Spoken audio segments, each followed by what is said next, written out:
दोस्तों नमस्कार। 4 PM Gujarat, 4 PM news network और दस्तक, ये सब में आप सबका बहुत बहुत स्वागत है। मैं हूं आपका दोस्त मयूर जानी।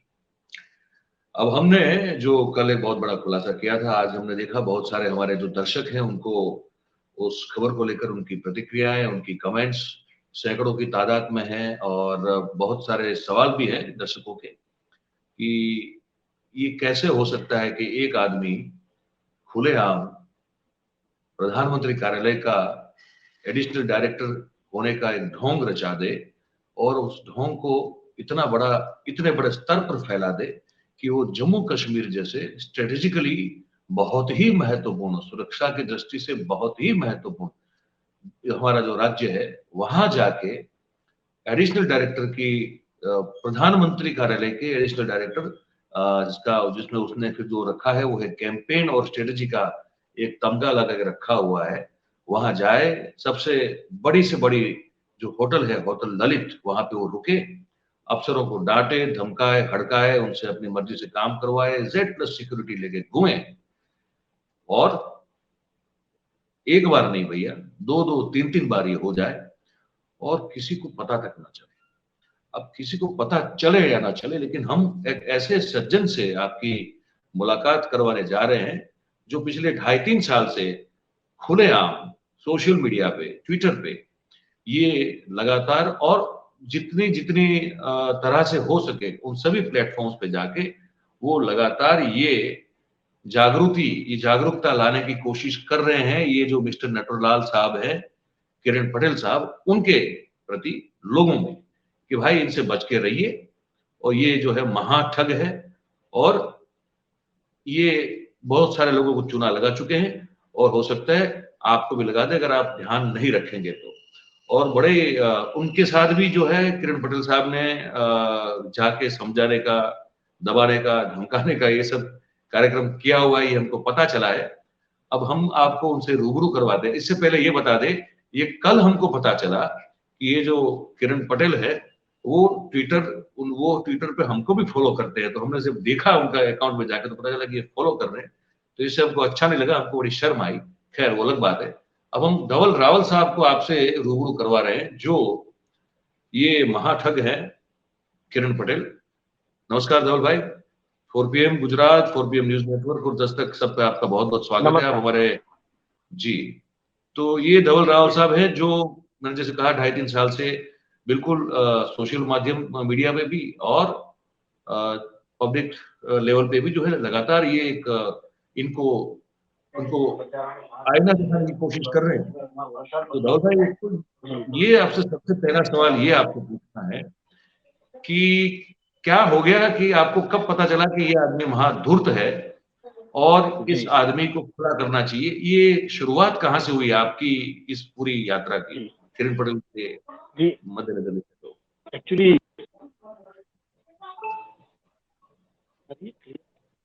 आप अनम्यूट कर दीजिए अपने माइक को। अनम्यूट। हेलो, अभी आवाज आ रही है? जी अब आवाज आ रही है, बिल्कुल बताइए। ओके जी जी। किरण पटेल से मेरी मतलब मुलाकात तो सोशल मीडिया में ही हुई थी और 2021 की ये बात है, जब वो कुछ ट्विटर के कुछ रिगार्डिंग कुछ उनको काम हुआ था तो उन्होंने मुझे कॉल किया था। तो उनको वैसे तब भी किसी की डिटेल्स चाहिए होती थी। बोले मुझे ये यूजर का एड्रेस चाहिए, ये यूजर के मुझे फोन नंबर चाहिए, जो कि मेरे ग्रुप के बंदे हैं। तो मैंने उनको कहा कि मेरे पास तो ऐसी कोई डिटेल्स नहीं है, किसी की पर्सनल इन्फो नहीं है मेरे पास। ये सिर्फ ट्विटर के उतना ही है वो कि भाई ट्विटर से ही अपना उनके रिलेशन है, उससे ज्यादा अपना उससे कुछ लेना देना नहीं है, वो सिर्फ एक जस्ट एक फ्रेंड है। तो किरण भाई इस मामले में मुझे 2-3 बार उन्होंने फॉलो अप लिए, मेरे से कॉल पे बात की और तब उन्होंने मुझे मतलब 2-3 बार फिर जब मैंने बोला कि मेरे पास कोई डिटेल्स नहीं है तो फिर उन्होंने फिर ये स्टार्ट किया कि आई एम PMO ऑफिशियल में एक गवर्नमेंट ऑफिशियल की बीच में कॉल्स आ रहे थे। वो बोले मैं गवर्नमेंट ऑफिशियल की तरह नहीं, मैं एक फ्रेंड की तरह बात कर रहा हूँ और अगर मुझे कोई एक्शन लेना पड़ा तो आप लोगों के करियर खराब हो सकते हैं। बोले अच्छा। मैं 15 दिन दिल्ली में रहता हूँ, 15 दिन अहमदाबाद में रहता हूँ, मैं पीएम ऑफिस में मतलब जॉब करता हूँ, दिन में 2-3 बार मेरी मोदी जी से, अमित जी से बात होती है, ऐसा अच्छा। वो हाँ, हर किसी से बोल देता है वो, ऐसा। और ये मतलब उसकी मतलब पीच है, किसी को भी वो इसी तरह पीच करता है। अच्छा। तो उस तरीके से उसने मुझे धमकाने की कोशिश की। पर मैंने उसे तब ऐसा बताया, मतलब किरण भाई देखिए, ये जो मामला है पूरा, वो आपका और उन लोगों का है, मेरा इसमें कोई लेना देना है नहीं। अच्छा, अगर मामला फिर भी क्या था आपको वो? ऐसा लगता है, मामला ये जस्ट आपको पता होगा, ये ट्विटर पे ट्रोलिंग वगैरह सब चलता रहता है, छोटा मोटा। हाँ, ठीक। कोई जी। भी, हाँ, कोई भी मुद्दे पे कोई सब अपने ओपिनियन रखते हैं, कोई मीम्स बनाता है, कुछ कोई कुछ ट्रोल करता है, तो ये वैसी एक मैटर थी, जो एक नॉर्मल बात है ट्विटर में। पर किरण बिल्कुल। भाई के लिए ये ट्विटर भी थोड़ा माध्यम नया था, तो वो इस चीज को पर्सनली ले रहे थे पूरा। और उनका मतलब मोटिव ही अलग था। उनका मोटिव ये था कि उन लड़कों को उस मामले में कुछ उलझा उलझा के उनसे भी कुछ पैसे वैसे पड़ाए। और इस तरफ सामने जो किरण भाई जिसकी तरफ से थे, वो एक लेडीज थी, तो वो बाद में पता चला कि वो लेडीज को भी किरण भाई शायरी वायरी लिख के भेजा करते थे बाद में। तो वो अच्छा। लड़की ने भी फिर उनको ब्लॉक कर दिया जी। अच्छा। तो दोनों तरफ से अपने को मोटिव पता चला किरण भाई का, कि भाई ये वैसे इस टाइप के इंसान है थोड़े। तो फिर मैंने उनका थोड़ा रिसर्च किया, क्योंकि मुझे उन्होंने धमकी दिया था कि भाई मैं तुम्हारा करियर खराब कर दूंगा। तो मैंने सोचा कि एक बार ये बंदा कौन है, अपने को चेक तो करना एक पड़ेगा ना। रिक्वेस्ट एक रिक्वेस्ट है आपसे। आपकी जी जो सर। आपका जो कैमरा है, फ्रेम जो बना है, इसके अगर आप अपने चेहरे को बीच में ला दें, तो दर्शकों को बड़ी सुविधा हो जाएगी। ये थोड़ा बेहतर है। हाँ, अभी ये बेहतर है। ओके। ये बहुत बेहतर ओके। है। जी, बिल्कुल। आप कंटिन्यू करें। जी जी। जी जी। तो फिर ये बात ऐसे आगे बढ़ी कि मैंने उनके बारे में थोड़ा रिसर्च किया, थोड़ा गूगल पे उनके नाम से सर्च किया, यूट्यूब पे सर्च किया। तो थोड़ा मुझे कहीं से और जगह से पता चला था कि ये थोड़े इस टाइप के इंसान है, कि ये चीटर फ्रॉड ये सब इनका काम यही है। तो अच्छा। फिर फिर फिर सारा कंटेंट तो वहां पे अवेलेबल ही था, सोशल मीडिया पे भी मुझे कुछ उनके विक्टिम्स मिले, जिनको इतना रीच नहीं मिला था, पर उन्होंने कहीं ना कहीं पोस्ट तो किया था कि हमारे साथ भी अच्छा। ऐसा चीटिंग हुआ है। ओके। और इसका सिर्फ ये सिंपल सर्च करने का कीवर्ड एक ही था, किरण पटेल अहमदाबाद, बस। तो किरण पटेल अहमदाबाद करके मैंने अलग अलग कीवर्ड से यूज किया, चीटिंग, या गुजराती में मैंने टाइप किया छेतरपिंडी, फ्रॉड वगैरह वगैरह। तो इसमें मुझे कुछ ना कुछ मिलता गया, जैसे जैसे मिलता गया, तो मैंने सोचा कि अब जैसे कि ये किसी को भी ऐसा पिच करके किसी को भी ये फ्रॉड कर सकता है, किसी के भी स्कैम कर सकता है। अच्छा। तो मैंने सोचा कि इसको एक इसका पूरा एक थ्रेड बना जाए, और इसमें सारे इसके किस्से एक ही जगह पे सबको दिखाया जाए, ताकि दूसरे लोग भी इसकी बातों में आके इससे स्कैम ना हो। तो अच्छा, फिर ये बताइए तब से स्टार्ट किया था। धवल भाई, एक चीज है और जी जानने से पहले, सबसे पहले आगे बढ़े उससे पहले, कि ये सब उनका जब ट्रोलिंग वगैरह हो रहा था ट्विटर पे, है ना, तो ये जी इसको जानकारी चाहिए थी कि ये जो अकाउंट यूजर्स है वो कौन है वगैरह, ये सब ठीक है। पर उस जानकारी पाने के लिए वो आप तक क्यों पहुंचे और कोई क्यों नहीं? जी। उस वो भी मैं आपको बता दूं, एक्चुअली गुजराती जो ट्विटर है ना, उसमें मतलब उनको किसी ने ऐसा बताया था कि ये जो इंसान है, इसके पास सबकी डिटेल है, मतलब मेरे पास। अगर अच्छा। ये इसको आपने मतलब ये अगर आपका दोस्त बन गया, ये अगर आपको सब डिटेल्स दे रहा है, तो फिर आपको जो चाहिए वो आपको मिल जाएगा, मतलब गुजराती ट्विटर में ऐसा उनको किसी ने बताया था मेरे बारे में। अच्छा। क्योंकि थोड़े मेरे मतलब फॉलोवर्स भी ज्यादा है गुजराती ट्विटर में, लोग पहचानते हैं मुझे। अच्छा, मतलब तो जो उनको मतलब किसी ने ऐसा बताया जी। ट्विटर का जो गुजराती वर्जन है उसकी बात कर रहे हैं आप? जी जी, मैं गुजराती वर्जन, जो गुजराती रीजनल मतलब जो बातें ही करते हैं, मतलब हम लोग हिंदी ट्विटर या उस पे ज्यादा लोग मुझे नहीं पहचानते होंगे, पर अच्छा। गुजरात के लोग तो पहचानते हैं ट्विटर पे मुझे। तो मैं इस तरह से आपका बात कर रहा हूँ आपको। आपका क्या है वो जो आपका होता है वो हैंडल, उसका नाम? ट्विटर हैंडल मेरा है कितली वाड़ो। किटली वाला, ओके। हिंदी दर्शकों को कितली बताएगा, वो वाड़ो। जो किटली वाला होता है, मतलब जो चाय की टपरी वाले जो होते हैं, उस तरह का उन्होंने नाम रखा जी हुआ है। जी। जी, जैसे मोदी जी चाय वाले वैसे मैं गुजराती में हूँ। समझ गया मैं। जी।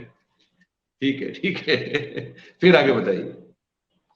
जो फिर उसमें ऐसा हुआ कि तब मैंने वो सारा कंटेंट इकट्ठा किया और मैंने फिर वन बाय वन उसे ट्वीट करना स्टार्ट किया एक ही थ्रेड में। ठीक है, तो वो जैसे ही मैंने ट्वीट किया उसमें मैंने किरण भाई के हैंडल को भी टैग करके ही मैंने ट्वीट किया था। ऐसा भी नहीं कि मैं हवा में बातें कर रहा हूँ, मैंने उनके जो दोनों ही ऑफिशियल आईडी है उनको मैंने टैग करके ही ट्वीट किए थे कि किरण भाई आपके ये जो किस्से हमारे सामने आ रहे हैं इसके ऊपर से तो ये साबित हो रहा है कि आप कोई पीएमओ ऑफिशियल नहीं हो या कोई गवर्नमेंट ऑफिशियल भी नहीं हो या किसी पार्टी से भी नहीं जुड़े हुए हो। आपका तो मुझे लग रहा है कि आपका मेन बिजनेस ही यही है, स्कैम करना लोगों को। तो इस हिसाब से मैंने वो सारी ट्वीट्स की, तो जी। उसका उनके ऊपर काफी असर पड़ा किरण भाई के ऊपर। अच्छा। और उस मतलब उस ट्वीट को लेकर काफी उस ट्वीट को रीच भी मिला, अच्छी रिट्वीट्स भी आई और लोगों ने उसको मतलब सपोर्ट भी किया। तो तब जाके ओरिजिनल जो विक्टिम्स थे, जो किरण भाई ने जिन लोगों को स्कैम किया है, उनको भी जी। मेरे बारे में पता चला। अच्छा। जी, तो उन लोगों ने भी फिर मेरा कांटेक्ट किया और फिर धीरे धीरे उनके पास से भी जो डिटेल्स मुझे मिली, जो उनकी परेशानियां थी, वो भी मैंने वहां पर हाईलाइट की। ओके। तो उसके बाद क्या तो हुआ फिर धीरे आपको कभी धीरे, हाँ, मिला हाँ, है क्या? जी जी, उसमें फिर ऐसा हुआ कि ये ट्विटर पे एक स्पेस होता है, आपको शायद पता होगा, जहाँ पे सब इकट्ठे होकर बातें करते हैं। जी, ग्रुप डिस्कशन टाइप। तो वहां पे भी फिर इसका टॉपिक चल रहा था उस टाइम पे कंटिन्यू किरण भाई का ही टॉपिक चल रहा था। और वहां पे हम लोग किरण भाई को बुला के भी बात करते थे कि किरण भाई आपकी जो सच्चाई है वो सामने आ चुकी है। तो अच्छा, उनको कभी बुलाते थे? किरण भाई ने ये, हाँ, हम लोग वहां पे बुलाते थे, फेस टू फेस भी बात करते थे उसमें। तो किरण भाई ने कभी ये चीज एक्सेप्ट की नहीं वहां पे, वो बातों को घुमा देते थे। मतलब स्पेस में भी ये कहते थे कि मैं पीएमओ ऑफिशियल हूं, ये कहते थे? जी जी जी। गजब गजब की मतलब, बात है। जी जी, उनका कॉन्फिडेंस देखिए आप एक बार। वो मतलब वो क्या है उनकी, मतलब जो बोलने की, जो बात करने की जो स्टाइल है, तो उसके ऊपर से आपको लगेगा ही नहीं। आप उनसे बात करोगे तो आपको मजा ही आता रहेगा, बोले ये इसके अच्छा। जैसा कोई इंसान ही नहीं है। हाँ। जी। अच्छा, फिर क्या हुआ आगे, आपको मिले और क्या वो वो कभी? और जी जी, मतलब उन फिर तो क्या हुआ कि ये जो मैंने स्टार्ट किया था, उसके बाद तो उनके फोन भी आते रहते थे मुझ पे कि ये सब करना बंद कर दो, और जो भी तुम ये मेरे बारे में छाप रहे हो उल्टा सीधा, वो सब केस रद्द हो चुके हैं सुप्रीम कोर्ट में से या हाई कोर्ट में से, कहीं से भी। मुझे वहां से स्टे मिल चुका है, मुझे वहां से ये क्लीन चिट मिल चुकी है। पर मेरे पास तो ओरिजिनल विक्टिम्स भी थे ना मेरे साथ, तो मुझे तो बिल्कुल। कोर्ट में क्या, हाँ, कोर्ट में क्या, वो उससे तो मुझे कोई लेना देना ही नहीं है।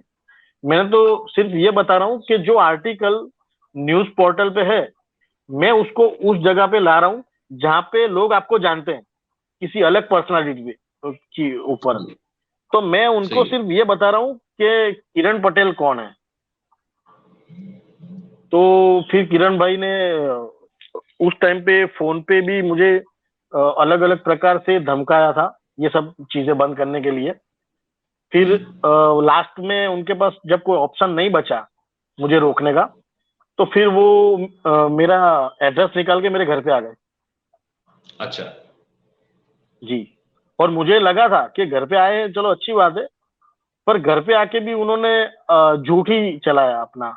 उन्होंने बोला कि आपका मतलब, मेरे पेरेंट्स थे घर पे, मैं तो था नहीं। तो घर पे मेरे पेरेंट्स को बताया कि आपका लड़का मेरी वाइफ को हैरान, मतलब परेशान कर रहा है, सोशल मीडिया पे मैसेज करता है, व्हाट्सएप पे मैसेज करता है। तो मैं आपके लड़के को समझाने आया हूँ कि ये सब बंद कर दे, नहीं तो मैं वैसे 200-300 करोड़ का आसामी हूँ, 200-300 करोड़ की मेरी प्रॉपर्टी है। मैं थोड़े बहुत पैसे खर्च कर दूंगा, आपका लड़का आप खो दोगे। ऐसा मेरे पेरेंट्स को बताया था उन्होंने। अच्छा, अकेले आए थे, कोई कोई कोई बड़े आदमी को साथ में लेके आए थे? जी, यहाँ के किसी कांग्रेस के बंदे को लेके आए थे, यहाँ के लोकल। अच्छा। आपके घर पे किसी, जी आप जहाँ रहते हैं, आप कहाँ, आप पूर्व स्टार में रहते हैं या आप इनके घर के आसपास है, कहाँ रहते हैं आप? मैं नरोड़ा रहता हूँ। नरोड़ा रहते हैं, तो नरोड़ा आपके घर को जी ढूंढते हुए किसी कांग्रेस के वहां के कोई नेता वेता को लेके आ गए वो। हाँ हाँ, क्या बात है। बीजेपी कांग्रेस सब एक है इनके लिए, अच्छी बात है। हाँ, इनके लिए तो सब एक है। इनके लिए सब एक है। तो फिर जब आपके घर पे आके ये सब कह के गए, तो क्या आपने फिर उनसे कोई बातचीत करने की जी कोशिश की कि भैया ऐसे बिन बुलाए घर पे आ जाते हो और धमकी देके चले जाते हो, ये जी कैसे चलेगा?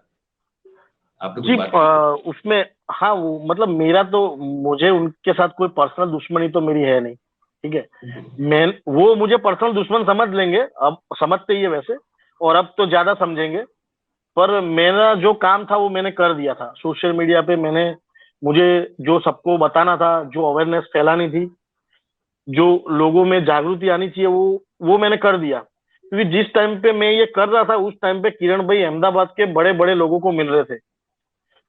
गुजराती फिल्म के जो स्टार्स हैं उनको मिल रहे थे, उनके डायरेक्टर, प्रोड्यूसर्स, और जो मतलब उस टाइप के सभी को वो मिल रहे थे। ओके। और वो मतलब एक लग्जूरियस कार लेके घूमते हैं किरण भाई, लग्जूरियस कार लेके घूमते हैं। उनकी गाड़ी देख के भी लोग समझ जाते होंगे कि ये बहुत बहुत कोई बड़ी हस्ती है। हालांकि वो कार भी उनके नाम पे नहीं है, उनका घर भी उनके नाम पे नहीं है, वो भाड़े पे रहते हैं। अच्छा। तो ये सिर्फ दिखावे की दुनिया है उनकी, पूरी दिखावे की दुनिया है किरण भाई की। अच्छा, किरण ये जो भाई प्लेन में आप, मुसाफरी प्राइवेट, हाँ जी। हाँ, आप बताइए, आप जी सर। कंटिन्यू करिए, क्या करें प्लेन में? जी जी, मतलब वो सोशल मीडिया पे ये सब चीजें दिखाते हैं कि प्राइवेट जेट से मुसाफरी करते हैं फैमिली के साथ। अभी रिसेंट, ये 2-4 अच्छा। महीने पहले की बात है। जी, वो मतलब ये सब हाँ। चीजें शो ऑफ करते हैं। वो इंसान ऐसा है कि उसकी पूरी दुनिया, ओके। पूरी उसकी दुनिया दिखाने वाली दुनिया है, दिखावे की दुनिया। अच्छा, धवल भाई, ये अगर आप हमारे दर्शकों को बता पाएँ कि जैसे आपने ट्विटर पे सब, फिर उनके जितने भी उनसे उनके द्वारा जो ठगे गए लोग थे, वो सब आपके पास आए और कहा, तो बता सकते हैं दर्शकों को कि जी क्योंकि मैंने वो आशीष भाई से बात की आज, बायड वाले जो हैं आशीष पटेल साहब, जी उन्हीं जी के जी पास से मुझे आपका नंबर जी मिला। तो उन्होंने जी कहा कि वो तो जेल जा चुके हैं, मोडासा जेल में 3 महीने रह चुके हैं, ये सज्जन जो है ये। जी जी तो आपको जी, अगर मतलब मैं आप अगर आपको, हाँ दर्शकों को बता पाएँ कि कौन-कौन से कैसे-कैसे केसेस हैं और ये महाठग है, वो कितने लोगों को ठग चुका है और क्या-क्या किया है? अगर बता पाएँ तो दर्शकों के लिए बड़ा जी अच्छा जी, रहेगा। बिल्कुल बिल्कुल बताऊंगा, बिल्कुल बताऊंगा। जी, ये पहले बायड वाला मैं बता देता हूँ। बायड में जी। ये जो मतलब जो किसानों के साथ जो फ्रॉड किया है, उनमें किसानों का मतलब जो, उनको ऐसा बोला था कि आपके जो पैसे हैं, सॉरी, उनके पैसों का, ये कुछ इन्वेस्ट इन्वेस्ट करते थे कैटल फूड में और टोबैको में, ठीक है। और उनको पहले स्टार्टिंग में उन्होंने एक दो बंदों से स्टार्ट किया, एक दो किसानों से, कि आपके पैसे में इन्वेस्ट करूंगा और आपको उसमें अच्छा रिटर्न दिलवाऊंगा।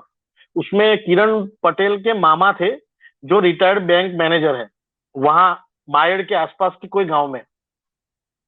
तो उनके रेफरेंस से किरण भाई वहां गए थे, और वहां पे उन लोगों से मीटिंग किया और उनको ऐसा दिलाया। उनका मतलब वो जो उनके मामा जी थे, उन्होंने अच्छा रेफरेंस भी दिया किरण पटेल का, कि भाई आपके पैसे अच्छा। कहीं डूबेंगे नहीं, बहुत बहुत बड़ी पार्टी है, आपके पैसे का रिटर्न भी अच्छा मिलेगा और बंदा भी अच्छा है। तो ऐसे धीरे धीरे लोगों को कॉन्फिडेंस में लेके मतलब अमाउंट बड़ी होती गई, 5 से 10 लाख, 20 लाख, 50 लाख।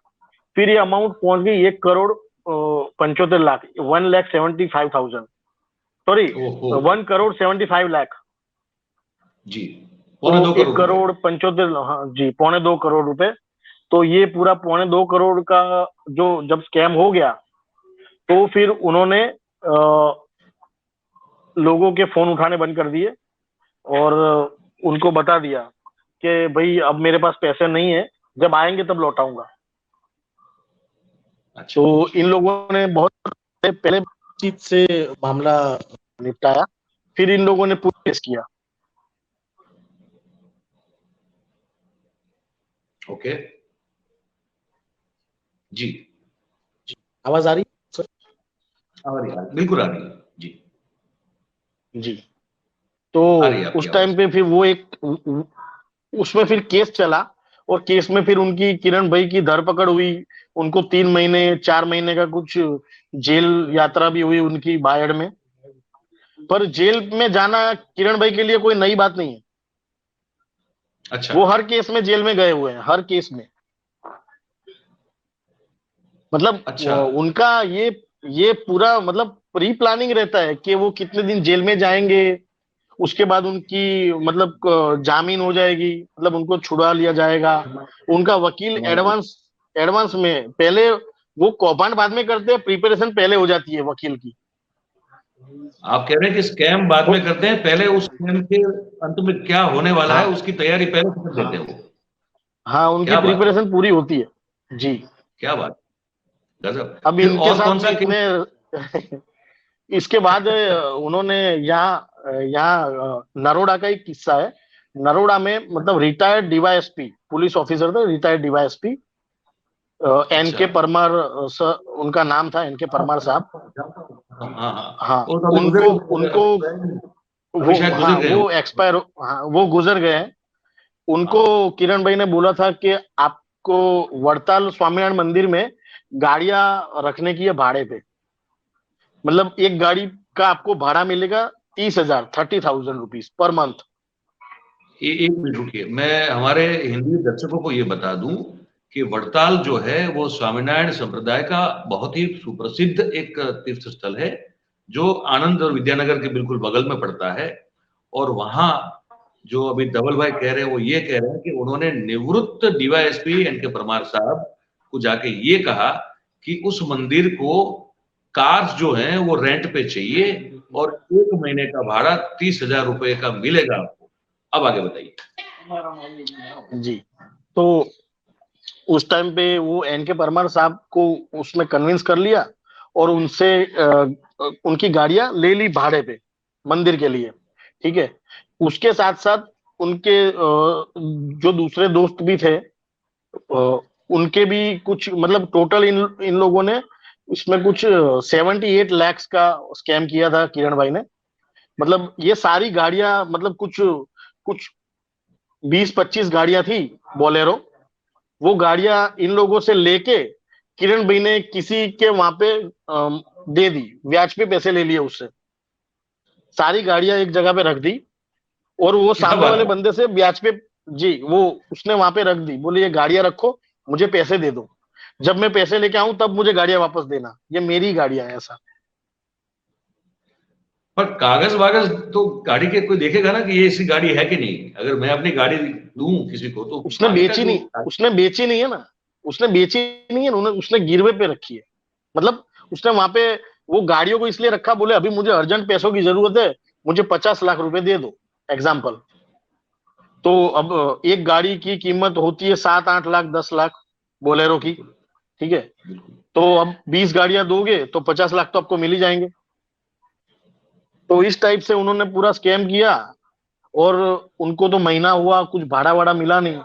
फिर उन लोगों ने वापस कांटेक्ट किया। तो ये सारा मामला एक्चुअली किरण भाई पटेल का भाई था, मनीष पटेल। तो ये सारा केस वगैरह हुआ मनीष पटेल पे। और मनीष पटेल उस दिन से फरार है, अभी तक मिला नहीं है। और किरण भाई ने इनको बोल दिया कि भाई मनीष चला गया, अब मैं क्या करूं, मनीष से ले लो पैसे।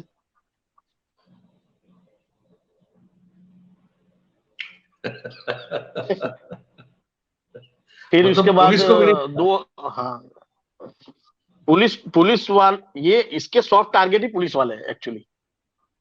क्या बात कर पुलिस रहे हैं। वाले, और जी, ये पुलिस वाले होते हैं। और जो गवर्नमेंट ऑफिशियल्स होते हैं ना, अब हाँ। जैसे कि ये अगर जम्मू कश्मीर में जाके ऐसा बोल सकता है कि मैं पीएमओ ऑफिशियल हूँ।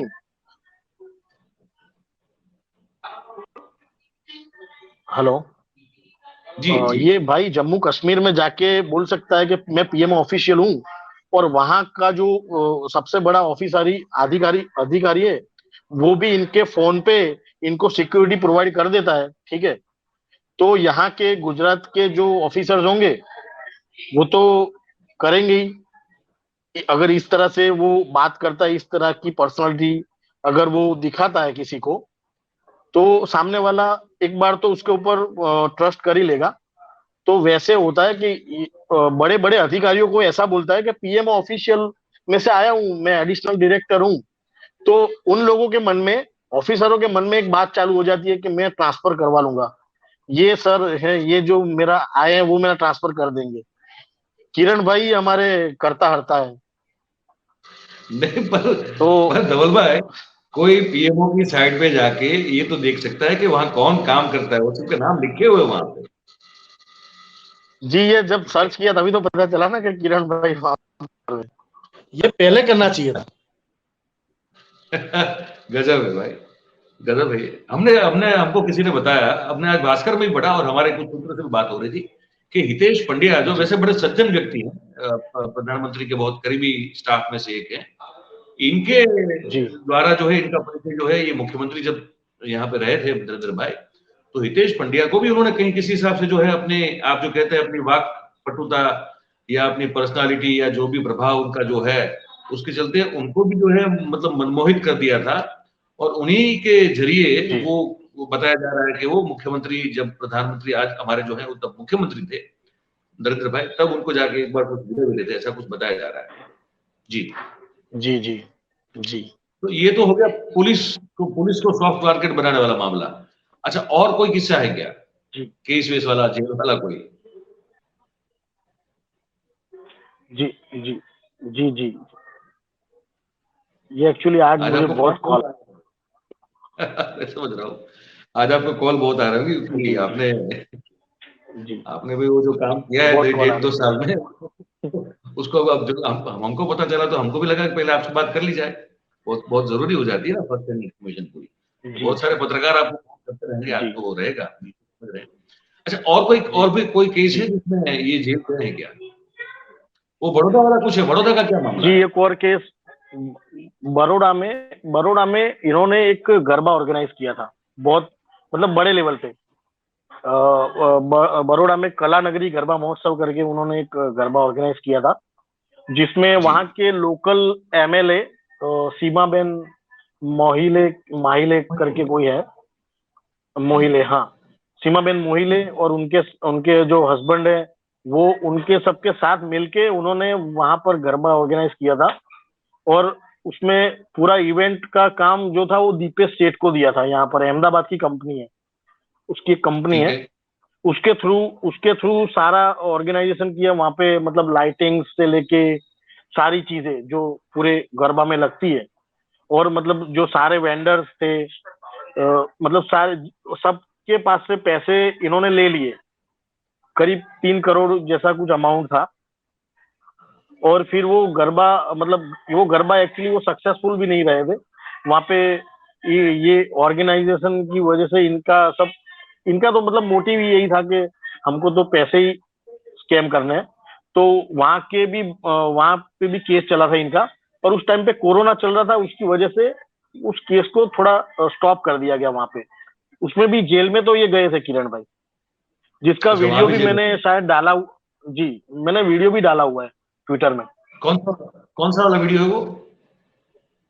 वो जेल में गए? बड़ौदा वाला। अच्छा। जी, अच्छा। मतलब पुलिस कस्टडी का ही वीडियो कहीं से वायरल हुआ था, तो मेरे हाँ, हाथ लग गया था वो। तो जी हमको भेजिएगा भाई, हम भी दिखाएंगे हमारे दर्शकों को कि ये जेल पुलिस कस्टडी में जी जब जा रहे हैं। आप हमको भी शेयर कीजिएगा। जी तो ये कुल मिला के, अच्छा, जी। किसी मंत्री का घर, भाई का कोई घर पर भी इसने कब्जा कर लिया था क्या? हाँ जी, अभी का किस्सा है ये ये, तो कौन? अभी का, मतलब अभी का वो है? अभी वो जी, अभी अभी मतलब रिसेंटली 2-4 महीने का ही है ये। हाँ हाँ। वो वो क्या हुआ था कि वो कोई एक्स एमएलए के ब्रदर है, और उनके अच्छा। फैमिली में कुछ मतलब कुछ अंदर अंदर प्रॉब्लम्स हुए होंगे, फाइनेंशियल। तो जिसकी वजह से उन्होंने किरण भाई के संपर्क में आए थे वो, और उन्होंने किरण भाई को ऐसा बोला था कि मुझे ये घर बेचना है। तो किरण भाई ने बोला कि ठीक है, बेच बेच तो देंगे, पर बोले अगर इसको थोड़ा रिनोवेट करें तो इसके पैसे ज्यादा आएंगे। तो वो 15 करोड़ की प्रॉपर्टी है, उसमें कुछ 50 लाख का या ऐसा कुछ रिनोवेशन किया उसमें। और उसके बाद किरण भाई खुद वहां पे रहने चले गए और उन्होंने वहां पर मतलब गुरु पूजा मतलब वास्तु पूजा वूजा सब वहां पे कर दिया वही घर में, पेपर वेपर छपवा के उन्होंने ये। हाँ जी, बोलिए। मतलब कि ये मंत्री, ये एक्स एमएलए के भाई का घर 50 लाख रुपए का रिनोवेशन उन्हीं के पैसे से करवाया और जी जी खुद रहने चले गए। जी। और मतलब वो परिवार से जो वेंडर्स जहाँ उनके पैसे भी बाकी है, मतलब वो पैसे भी वो किरण भाई खा गए। अच्छा। और वो मतलब वो जो पूरा पूरा बंगलो था उसका नाम भी रख दिया हाँ जगदीशपुरम। उनके पिताजी का जो नाम हाँ। है जगदीश भाई, उसके ऊपर से उन्होंने नाम जगदीशपुरम मकान का। अच्छा, फिर क्या एक हुआ? सेकंड, एक सेकंड सर। हाँ, वो आपको कॉल आ रहे होंगे कोई। हाँ।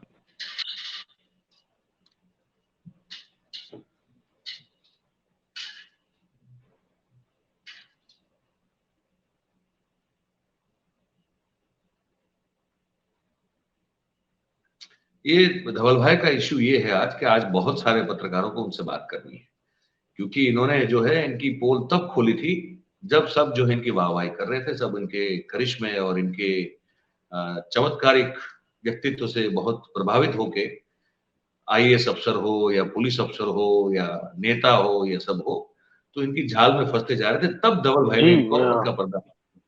जी जी जी, जी बताइए। सर। जी सर, तो तो ऐसा आप कह रहे मतलब किरण भाई की ये कहानी है जी। तो वो जो बंगलो है जो ले लिया था उन्होंने, घुस गए थे, फिर क्या हुआ उसमें? फिर जैसे ही मतलब वो उसमें मैं आपको उनका नाम तो नहीं बता सकता, पर उनको किसी सोर्स के थ्रू पता चल गया कि भाई किरण भाई ने ये मतलब बंगला ले लिया है। तो मतलब किरण भाई के जो मतलब जो है शुभ चिंतक है जो, उन लोगों ने ओनर को बात कर ली, बोले अगर आपने ये बंगला बेचा है, तो बोले अभी बेचा नहीं है, बेचने की तो बात चल रही है। तो बोले किरण भाई ने तो बोले खरीद लिया है। तो बोले नहीं, हमने तो नहीं बेचा, अभी तो सिर्फ बात चल रही है।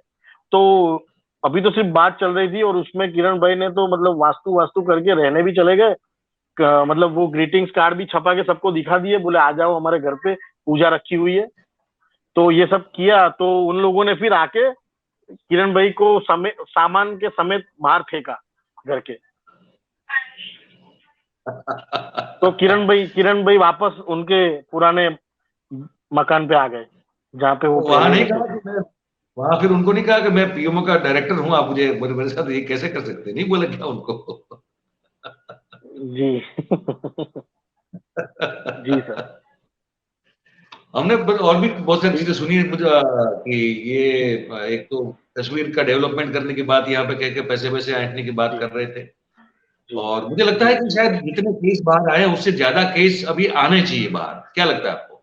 हाँ, अभी तो ये जो मतलब जो बाहर अभी तक आया है वो सिर्फ 20% है, मैं बताऊंगा आपको। ये जो अभी बाहर आया है वो सिर्फ 20% है। 80% तो अभी आएगा बाहर, मतलब अभी तक लोग डर रहे थे, बता नहीं रहे थे। ऐसा अभी है। चलिए, मैं जानता हूँ आपको बहुत सारे कॉल आ रहे हैं धवल भाई, और आपने जी आधा घंटा जो हमारे जी दर्शकों के लिए निकाला है, तो मैं ज्यादा जी आपको जी जो है यहाँ पे व्यस्त नहीं रखूंगा, पर आपने बहुत अच्छी और बहुत सटीक जानकारी दी है, और बड़ी निर्भीकता जी से आपने अपना एक काम जो किया पिछले 2-2.5 साल में, जी इसके सर। लिए भी आपका बहुत बहुत धन्यवाद। और आशा थैंक करते यू। हैं कि हम बातचीत करते रहेंगे अगले अगले 2-3-4 दिन, तो मेरे ख्याल से बड़े इंपॉर्टेंट है। जी सर। मैं आपका जी सर। समय, जी आपका सर। कम से कम 15-20 मिनट ही हो जाए एक बार, तो एक बार उस जी तरह सर। से करते जी सर। रहेंगे ताकि तो हम लोग शेयर कर सकें थैंक यू। दर्शकों के साथ। आपका बहुत बहुत धन्यवाद धवल भाई, थैंक यू वेरी मच, आपने समय थैंक निकाला। You. Thank you thank you. Thank very you. Much. तो ये धवल पटेल साहब, धवल रावल साहब, सॉरी, धवल रावल, बहुत ही जागरूक नागरिक इस देश के कह सकते हैं इनको, कि इनका कोई निजी मामला नहीं था। डॉक्टर जो कहलाए जाते हैं डॉक्टर किरण पटेल, तो डिग्री भी फर्जी हो सकती है, क्योंकि इस आदमी के बारे में हर चीज जो है वो फर्जी दिखाई दे रही है। एक चीज भी ऐसी नहीं है कि वो नकली असली हो, हर चीज नकली है। पता नहीं आदमी सांस कैसे असली दे सकता है ना? ये बड़ा ताज्जुब हो रहा है हमको। पर ठीक है, पर कुल मिला के धवल भाई ने जो कहा वो बड़ी जो है आंख खोल देने वाली बात है। मतलब आप समझ लीजिए कि आदमी 2015-16 जब उसने बायड में जो किसानों के साथ 2.25 करोड़ का चीटिंग किया, तब से वो कह रहा है कि मैं प्रधानमंत्री कार्यालय का एडिशनल डायरेक्टर हूं। और एक आदमी अगर 7 साल से अपने आप को प्रधानमंत्री का एडिशनल डायरेक्टर कहता है कार्यालय का, और इतनी चौकन्ना आईबी, इतनी चौकन्ना मुस्तैद, आपकी सुरक्षा एजेंसी से लेके हर चीज, गुप्तचर तंत्र आपका इतना अद्भुत, और इस राज्य के भारतीय जनता पार्टी के गुजरात के महामंत्री प्रदीप सिंह वाघेला भी अगर उनके फॉलो उनको करते हो, अगर ये स्थिति हो इस राज्य में और इस पूरे देश में कि वो आदमी चला जाए, ट्विटर पे डालते हैं कि thank you very much Modi ji, जो हमने कल कहा था, आपको दिखाया था, ये ट्वीट करता है वो कि thank you very much Modi ji, आपने हमें जो है कश्मीर को डेवलप करने की जिम्मेदारी दी है, इसके लिए मैं आपका आभारी हूं। ये लिखता है खुलेआम और उसका कोई कुछ नहीं करता है। हम कोशिश ये कर रहे हैं कि जिन्होंने इस आदमी की जो ये जो ठग प्रवृत्ति है इसको एक्सपोज किया, इसका वैसा उनका कहना है। डॉक्टर अतुल वैद्य साहब जो विश्व हिंदू परिषद के बहुत बड़े पदाधिकारी रह चुके हैं, उनका यह कहना है कि उन्होंने इस चीज को जो है, इस व्यक्ति की जो ये जो फ्रॉडनेस जो है उसको एक्सपोज किया हुआ है। हम ये भी कोशिश करेंगे कि हम उनको भी जो है आपके समक्ष रूबरू बातचीत करवाएं, ताकि हमको पता चले कि उन्होंने कैसे इस चीज को ढूंढ निकाला और कैसे इस व्यक्ति की ये जो ठगी है इसका पर्दाफाश किया। आपको क्या लगता है? आप अपनी राय जो है इस हमारे कमेंट बॉक्स में जरूर कीजिए, बताइए। हम जो आपके समक्ष ये कंटेंट ला रहे हैं, जो खबर ला रहे हैं, उसको लेकर कैसा लगा, उसको लेकर अच्छा बुरा जो भी हो आपकी मर्जी है, वो आप हमारे सर आंखों पर है, तो कमेंट जरूर कीजिए भाई। और अगर अच्छा लगता है तो फिर लाइक कीजिए, शेयर कीजिए और सब्सक्राइब करें, करवाएं। जितने हो सके उतने लोगों तक हमारी बात जो है पहुंचाए, उसमें हमारे मदद करें, ये आपसे अपेक्षा, उम्मीद है, गुजारिश और विनती सब है। ठीक है, तो चलिए आज इस कार्यक्रम में इतना ही है। आप सबका बहुत बहुत धन्यवाद। Thank you very much. नमस्कार।